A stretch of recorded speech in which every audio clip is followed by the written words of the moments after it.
को नहीं लेते, छुट्टी ले लेते।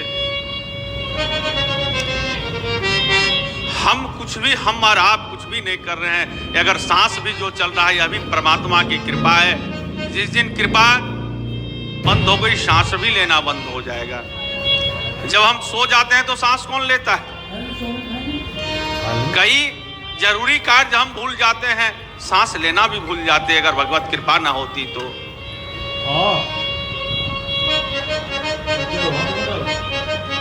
कल हम लोगों ने कथा श्रवण किया।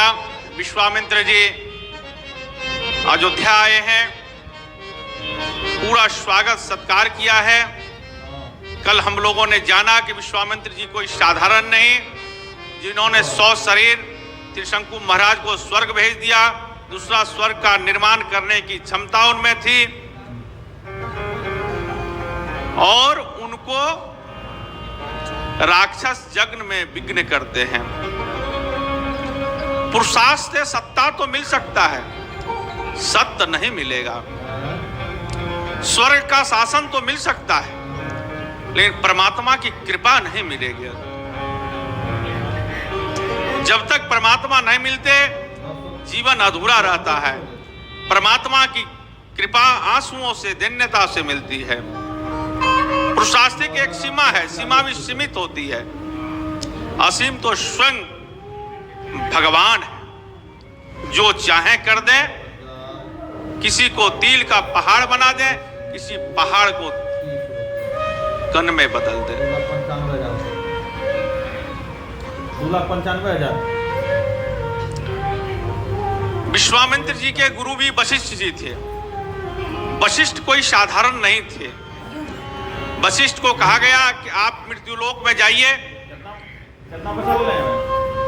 देवताओं ने विनती की, कहा मेरा क्या फायदा होगा? सभी लोग यही कहते हैं मैं क्यों जाऊं, मैं यहां से दिल्ली जाऊंगा तो मेरा क्या फायदा है? बोले आपका बहुत बड़ा फायदा है, आपके सामने राम का अवतार होगा, भगवान का, और आप उनके गुरु होंगे। बोले कब होगा? बोले त्रेता में। बोले भी चल रहा है सतयुग, फिर द्वापर, फिर त्रेता, तब तक मैं रहूं। एक के बाद दो, दो के बाद तीन आएगा ना। द्वापर मतलब 2, त्रेता मतलब 3। तो वशिष्ठ जी ने कहा द्वापर में रहूं तब त्रेता में होगा। बोले नियम तो ऐसा ही, 1 के बाद 2, 2 के बाद 3। तो वशिष्ठ जी ने अपनी साधना और तप और बल से, तपस्या से पहले 2 के पहले 3 को ले आए, त्रेता को पहले ले आए और द्वापर को आगे ले गए। वो पहले त्रेता आ गया, राम अवतार पहले हो गया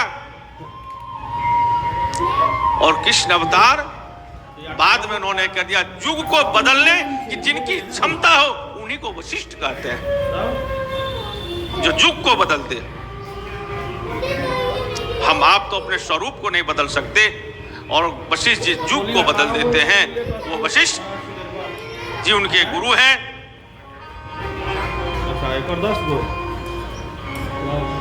ऐसे गुरुओं का, सदगुरुओं का, संतों का हमेशा जीवन में सम्मान होना चाहिए। 25,000 रुपया आए हैं, सम्मान किया दशरथ जी ने। मैंने कहा था कि वहां भी राजा ने उनके साथ साम दाम भेद का उपयोग किया है। बड़ी ध्यान से सुनिए कैसे दशरथ जी ने चक्रवर्ती सम्राट होके बहुत सेवा किया है। शाम मतलब सेवा, बहुत सेवा किया है। इतने ब्राह्मणों को लेकर आए, चरणों को धोया, चरणों को दबाया। विश्वामित्र जी ने आशीर्वाद नहीं दिया। फिर दाम, बहुत सारे दान दिए, ढेर लगा दिया सामने, ये ले आओ, वो ले आओ। ऑनलाइन हो गए पीछू है। फिर भी आशीर्वाद नहीं दिया। शाम लगा लिया, दाम लगा लिया, आशीर्वाद तब पूछना पड़ा। दशरथ जी को कि हे गुरुदेव, हे प्रभु, हे महामुनि ज्ञानी, आप आज आशीर्वाद नहीं दे रहे हैं। यही कारण आगमन तुम्हारा, कहूं सो करत न लावहि बारा।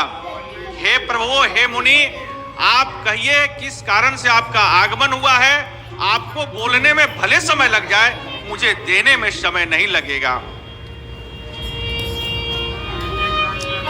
और जैसे ही दशरथ जी ने विश्वामित्र जी से कहा है, जैसे बालक फुट फुट कर रोता है, एकदम दशरथ जी के चरणों में उतरी विषाद आज। राजन, मैं भीख मांगने के लिए आया हूं, मैं अनाथ हूं, मुझे सनाथ कर दो, मुझे राक्षस बहुत सताते हैं, मेरी रक्षा करो। अब आप कल्पना करिए भारत का साधु पर कितना बड़ा संकट आया होगा। साधु कभी राजद्वार पर किसी के द्वार पर भीख मांगने नहीं जाता। आज साधु को मांगना पड़ रहा है। साधु भूखा रह जाएगा, पत्ते चबा लेगा, बेलपत्र चबा लेगा, जल पी करके रह जाएगा। भिक्षा मांगने साधु किसी के द्वार पर आज तक नहीं जाता, लेकिन कभी किसी के सामने हाथ नहीं फैलाता, ओठ नहीं खोलता। यह भारत अध्यात्म से भरा हुआ है। एक आदमी ने पूछा कि गुरुजी, संत और भिखारी में क्या अंतर है?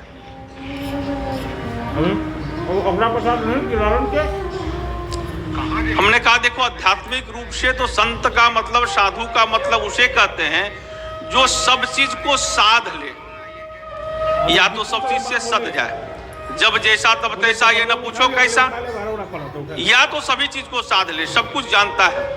अखाड़ा का जो साधु होता है, जो अखाड़े में रहता है, उसी अखाड़े में जूता पॉलिश से लेकर के चंडी पाठ तक सिखाया जाता है कि बेटा कभी किसी के अधीन नहीं होना, हम साधु हैं, हम राजा नहीं है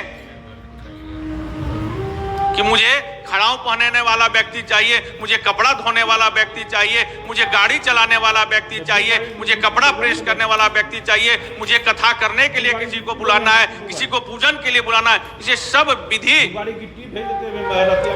अखाड़े में सिखाया जाता है। हमने कहा देखो ना, हमारी बात ना तुम्हारी बात।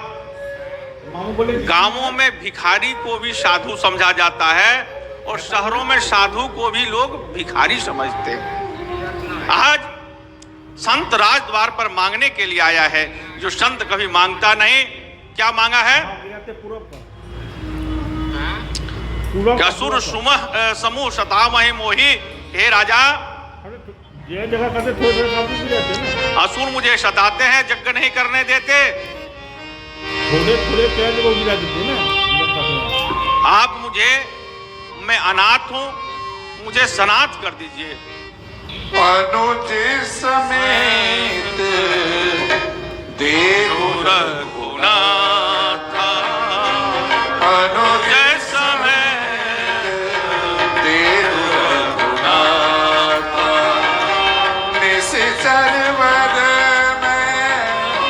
निश्चर वद में होम सनाथ, अनुज समेत देहु रघुनाथ, अनुज समेत देहु रघुनाथ, देहु रघुनाथ, देहु रघुनाथ। भारत का साधु कभी मांगता नहीं, लेकिन आज विश्वामित्र जैसे, विश्वामित्र का मतलब जो विश्व का मित्र हो, ऋषि आज मांगने आया है राजन। तो राजा ने कहा कुछ मांग लो, सेना मांग लो, धन मांग लो, राज्य मांग लो। कहा नहीं चाहिए। बोले प्रभु, मैं असुरों को मार करके, देवताओं को मैंने उनका अथोचित स्थान दिया, मैं आपके युद्ध के लिए चलता हूं, मैं चतुरांगनी सेना लेके चलता हूं। राजा ने कहा कि मैं सब कुछ देने, आधा राज्य ले लो, आप पूरी सेना ले जो, लेकिन राम न मांगो। उसने कहा कि मुरझाया हुआ फूल भगवान पर चढ़ता है कि खिला हुआ फूल चढ़ता है?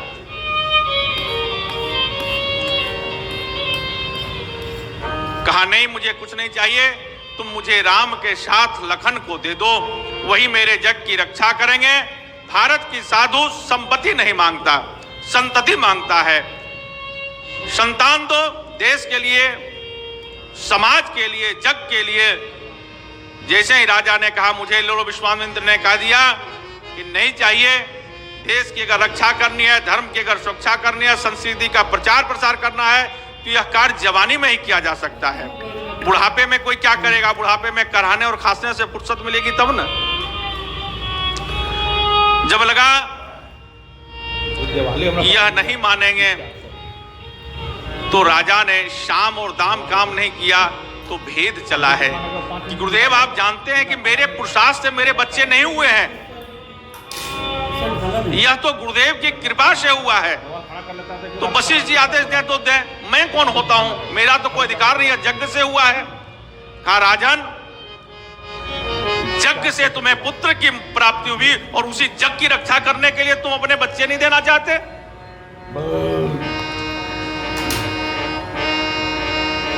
वशिष्ठ जी को बुलाओ, भेजा, बुलाओ वशिष्ठ जी को। जानते हैं वशिष्ठ जी से बहुत युद्ध किया है, वशिष्ठ जी ने मना कर दिया, मेरे बेटे को पहले तुमने मार दिया, अब मेरा चेला को मरवाओगे?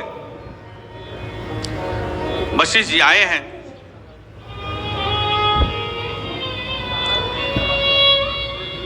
वशिष्ठ जी को दशरथ जी ने चरण धोया है, सिंहासन दिया है, सारी बात बताया है। उन्होंने कहा साधु ने मांगा और तुम देने में भी देर कर दी। साधु मांगता नहीं, एक मांगा और देने में देर कर दिया, तुरंत देना चाहिए था। कहा यह भी नहीं चला। फिर दूसरा भेद कहा कि देखो, बेटा हो या बेटी, माता पिता का बराबर अधिकार होता है, तो माता से तो पूछ ले।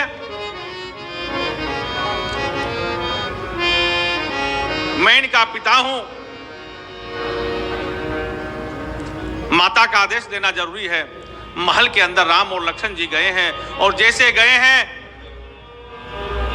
और अपनी मां कौशल्या को, सुमित्रा को बताया है कि मुझे मांगने के लिए विश्वामित्र जी आए हैं, वैसे उनको जो ज्योतिष ने बताया था, भूत भावन कैलाशपति ने, कि कोई साधु मांगने के लिए आएगा, वो ले जाएगा, वही इसका विवाह कराएगा।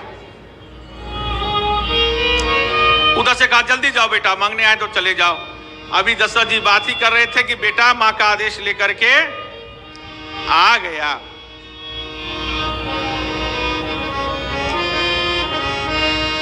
बहुत विनती किया है कि राम के बिना मैं जी नहीं पाऊंगा, राघव को मैं दे नहीं पाऊंगा। जल के बिना मछली तो कुछ देर जिंदा रह सकता है, लेकिन राम के बिना मैं नहीं रह सकूंगा गुरुदेव। लेकिन कोई बात नहीं बनी, और बस जब देखे कि क्रोधित हो रहे हैं,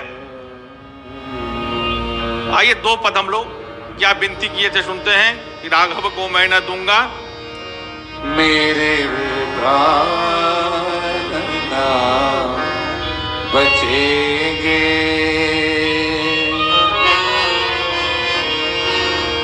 मेरे प्राण ना रहेंगे, यज्ञदान करते करते राघव को मैं न दूंगा, राघव को मैं न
पर मैं न जी सकूंगा मेरे राम,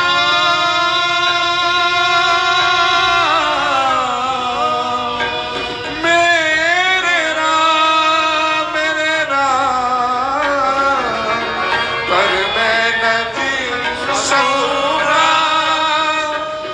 इनको बिना निगारे कौशिक सिहर रहे हैं, कौशिक सिहर रहे हैं, मेरे अंग दर्द दर्द राखो को मैं न दूंगा, मोटे दांत मरते मरते मेरे प्राण न बचेंगे, यज्ञदान करते करते राघव को मैं न दूंगा।